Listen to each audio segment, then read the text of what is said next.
अस्सलामु अलैकुम वरहमतुल्लाहि वबरकातुहू। रिश्तों में पैबंद लगाएं। आज खाना तुम बनाओगी।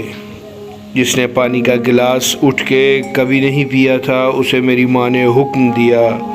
वो उठी, जैसे तैसे करके 3-4 घंटे लगाए और खाना बनाया, मगर नमक मिर्च इस टेस्ट के मुताबिक नहीं थे। इसे परफेक्ट कहा जाता है।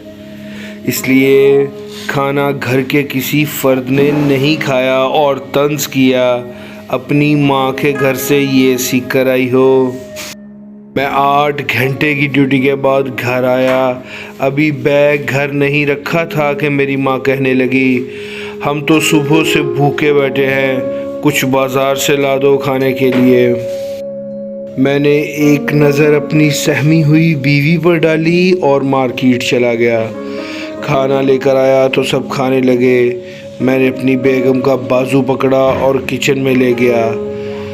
कहा, क्या पकाया है आज? इसने आंसू आंखों में ही कहीं रोके हुए थे। मेरी बात सुनकर मुस्कुरा दी। बाकी सब की तरह तुम बाजार वाला खाना नहीं खाओगे। मुझे तो अपनी बेटर हाफ के हाथ का खाना पसंद है। इसने किचन में मेरे लिए खाना लगा दिया। जब मैंने चखा तो वो इतना भी बदजायका नहीं था। ये खाया ना जाता, मगर उसे इतना मार्जिन ही नहीं दिया गया कि वो अपनी गलती ठीक कर लेती। और मेरी बीवी का भी नहीं था कि वो मास्टर्स कर रही थी और शादी हो गई। इसे तालीम ने घरदारी की फुर्सत ही नहीं दी और कसूर मेरी माँ का भी नहीं था।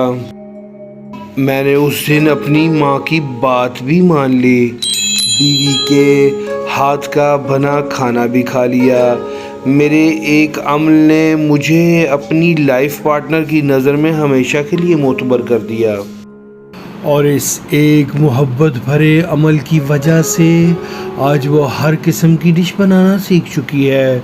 उस दिन अगर मार्केट से खाना ना ला के लेके आता तो माँ नाराज़ हो जाती, और अगर मैं अपनी माँ की बात सुनकर सबके सामने उसे डांट देता तो वो शायद मुझसे बदगुमान हो जाती।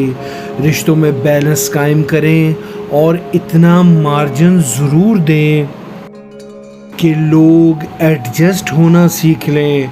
मोहब्बत का जज्बा कभी ना ख़त्म होने दें, क्योंकि मियाँ बीवी एक दूसरे का लिबास होते हैं, और लिबास ख़राब हो जाए तो भरे बाज़ार में उतार नहीं दिया जाता, पैबंद लगाया जाता है। रिश्तों में भी पैबंद लगाएं। आए अपनी इस्लाह करें।